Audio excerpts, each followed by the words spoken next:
I just have a quick word of advice if you're in Go high ahead. school right now. You guys are still kids, have your fun. This is an important topic to discuss, personal finance, stuff like that. So it's always important to make a good first impression. Hello and welcome to Teens Teach. This is our opinion-based video about personal finance for teens. I'm going to hand it over to our host, Kennedy, and let's get this started. Today we are joined by three guests. Rohan, who is studying finance at the University of Indiana and in turn at a venture capitalist firm, and Isaac and Philippe, who are econ students. So first one is pretty simple. What is your advice for a high school student who wants to make money? I think Leo made some great points in his video. It's definitely important to have a resume, a LinkedIn, just to show that, just to show your credentials to employers. Even if you feel like it's not necessarily stacked with experiences that you think are valuable, it does mean a lot to employers that you're putting it together, and it'll definitely give you a head up on other people looking for jobs, and just an organized way to show your qualifications for the position. Yeah, I mean, in my experience, I grew up in a really small town. So if you wanted to work in high school, all you had to do was go seek out a job. It wasn't really going to be something that was going to end up on your resume per se, but it'd make you money, to go to college with, to pay for college with, or just to use in and around town. And it wasn't really that hard to get one. I didn't know of too many friends at high school that were just getting rejected by the companies and businesses in town. So I think if you wanted to work, you could work, and those jobs are there for high school students. Well, certainly I think both Rohan and Isaac touched on this, that if you want to go out and work a job from high school, it's not that, you need to put in some effort to go look for jobs, but there are jobs available. But mainly, I think you'll be harder pressed to find jobs in professional industries rather than jobs in service and retail that usually don't have that high of an education barrier to entry, because in high school, obviously, you don't have bachelor's degrees just yet. If you do well on for example, a standardized test, you can pretty easily go back and tutor people for the standardized test, and if your scores are good, you can make 30, 40, sometimes even $50 an hour for tutoring. All right, I'll speak a little bit on the sort of the inverse of what Marlon was discussing, which is, as opposed to just getting money maybe to show off and buy some clothes or anything that you want to do, I'll speak towards getting more professional experience. I got a job, my first job this summer, teaching kids how to code at All Star Code, a nonprofit based in New York. And pretty much what I did in order to get that was I looked up programs that were geared towards my interests. In this scenario would be programming. So I did a lot of research on that, asked a lot of people, and I found All-Star Code. Last year, I ended up in their program learning from other individuals, and I gained a lot of experience. Do you believe students should prioritize their academics when they're in high school, or do you believe that maybe making some sacrifices to work a job can be worth it? I would say that it heavily depends on, again, your scenarios and the goals that you're looking for.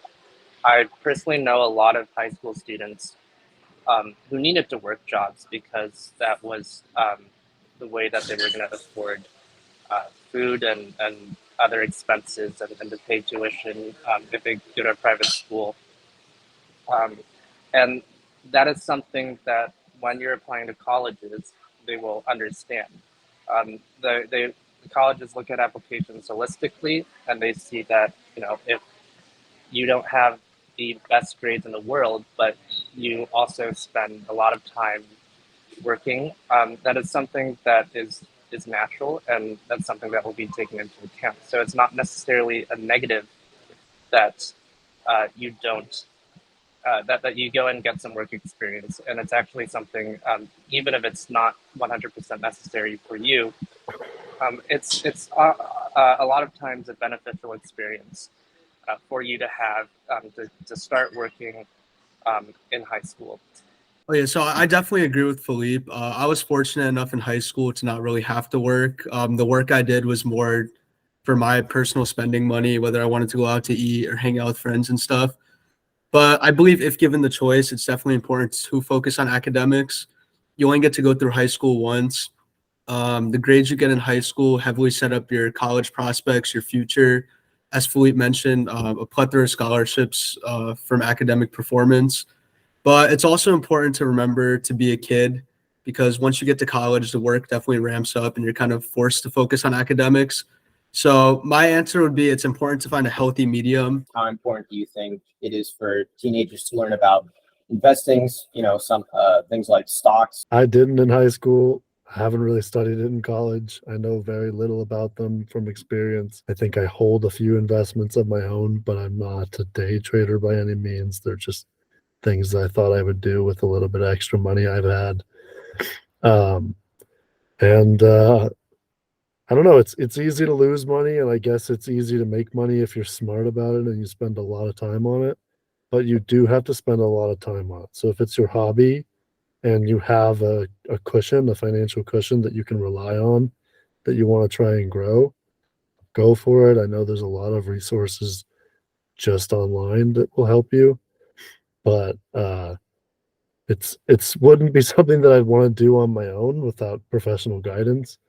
And I don't think it's like the number one thing you have to learn in high school. How do you think what do you think the curriculum should include? To what extent should they go, like in teaching people about personal finance, or should they be going into stocks, things like that? Personal finance is very, very important. And honestly, I think it should be taught in school. Personal finance is really about how you manage your own money. And that is about smart financial decisions. I'm just comments. I was just gonna comment quickly on what Philippe said.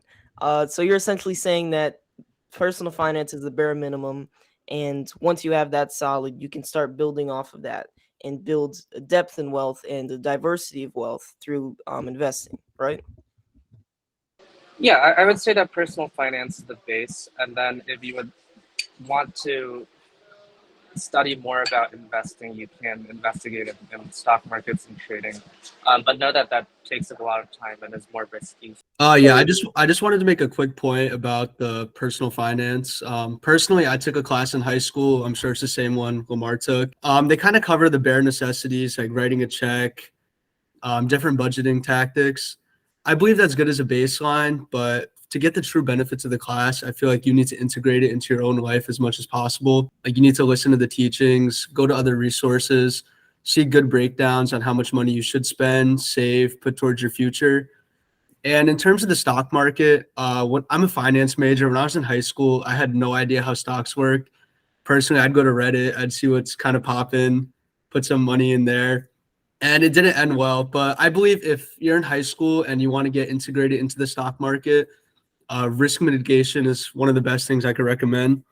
So you have to know that stocks are very volatile for the most part.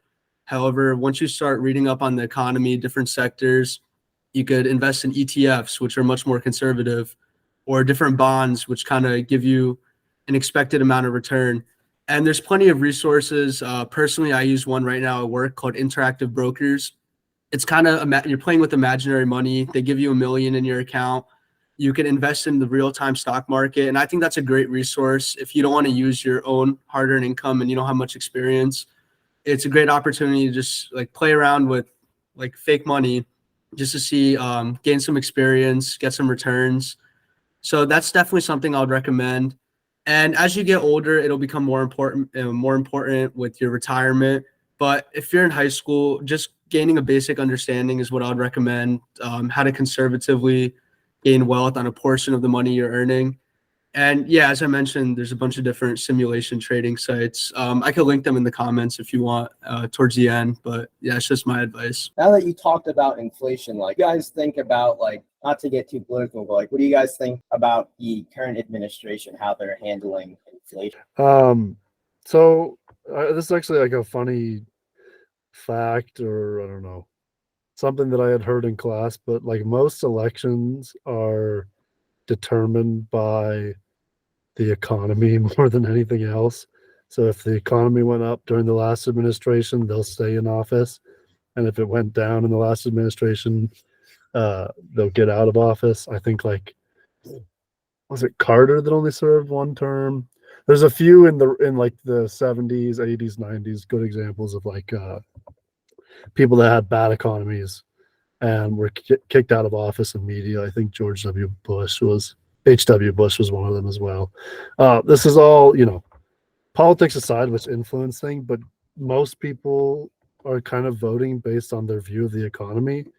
And generally, even though like there's all this political debate that surrounds all these candidates when they come to office, it usually comes down to whether or not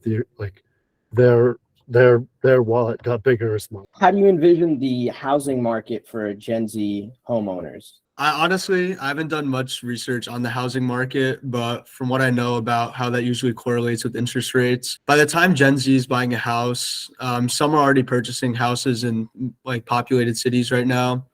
I know the housing market's being resilient despite the pressures from inflation. So I just believe how loose or tight the Fed's monetary policy is will indicate like how easy it is to buy a house in many areas. I think it would be really interesting if there was major changes to the tax code in the future. And I don't know if this will happen, but maybe if there's enough sort of pressure against this kind of practice, it's not impossible, but I think there could be a reality where taxes on second homes change drastically. Because a lot of the demand that Rohan was talking about for homes is kicked up unnecessarily beyond the point of living for millennials and soon to be Gen Z, because people with a lot of wealth can come in and buy houses and buy extra houses and have more than just where they're living, but they also have a summer home and then like a different vacation home. And a big kind of teller of this is the success of Airbnb. Now it's a successful kind of enterprise to not just buy a house, fix it up, and sell it, which was kind of the old practice from the 2000s, but to buy a house, fix it up, and then never live in it, but to sell it out every single day to different clients at like a higher rent price than you would a mortgage. And then constantly get this, I don't want to say passive income, but constantly get a passive income. How do you guys envision the job market for Gen Z? Yeah, the job market is changing, and this will be interesting to see if you talked about it in your AI episode.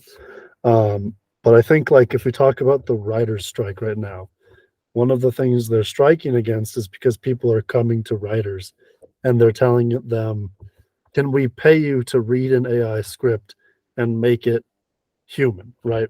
So it's not like AI is at a point where it's good enough to write a script that is like not just, it can write a script. It can also write a good script based on the data it gives. But a lot of that sector is making creative things that are new. And so what they want is they want to cut out a lot of the costs of having just writers. And they want the AI to do the kind of filler work in a show. And then they want the writers to come in and look at the script and say, oh, we can make this funny.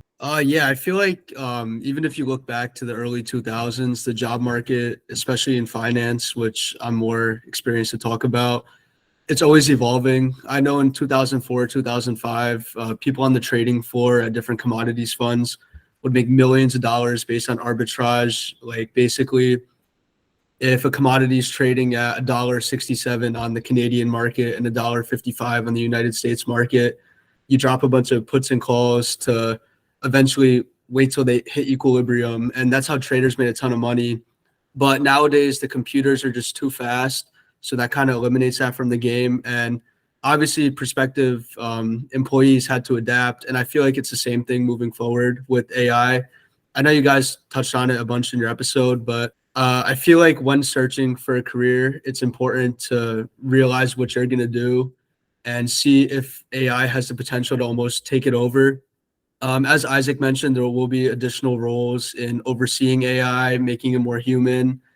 But I just feel like it's important as a baseline career to kind of find something where your skill set will be preserved and needed, as opposed to something that can be replaced in the future. So it seems like the general consensus here is that you should go into your academics looking to understand everything that you're being taught and just grasp things, like Philippe mentioned, at a higher level, to be able to adapt to the future, because we don't know what the future will hold, but we know that it's going to create new opportunities going forward.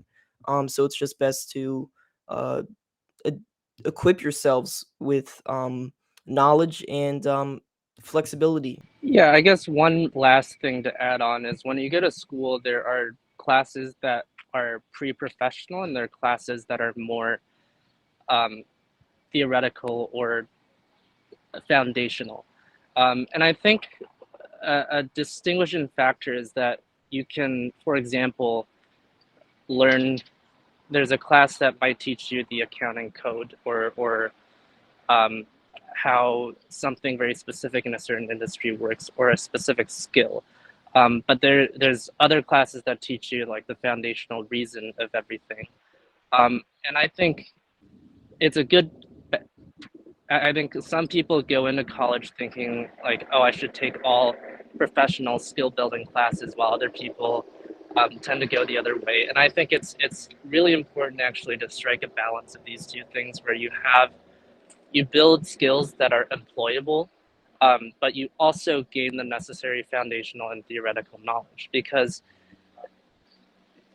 these skills can change really quickly. If you majored in computer science in the 1980s, and you only took skill-based classes, all the skills that you learned in college are basically outdated right now. Whereas if you took a lot more of the foundational and theoretical higher level classes, that is knowledge that carries, those are concepts that carry into the future. And I think going into the future, skill turnaround time is going to be a lot faster because of the amount of things that I think AI will be able to do soon. So I think it's important to keep in mind that both skill building is an important part of college, but it's also important to um, take classes that are more foundational to the understanding of the subject, rather than learning something very, very specific to a profession. I just want to say that's a very interesting thing to think about. Like you brought up the example of someone learning computer science in the 1980s. That's only like 40 years ago. But I mean, in my sister, she's in college, and she's taking more philosophical based classes, and they're learning from philosophers in the 1800s, 1700s, 1600s. Ridiculous. Just the longevity that these solid topics can transfer going forward in the future. And yeah, I mean, personally, I was thinking about just taking like technical courses, a bunch of math, a bunch of computer science, but that brings up a good point, to be able to adapt to the changing times and just uh, gain a solid base and a solid understanding of topics that will be able to transfer to any field. All right. So any other final comments? I just have a quick word of advice if you're in Go high ahead. school right now. Yeah.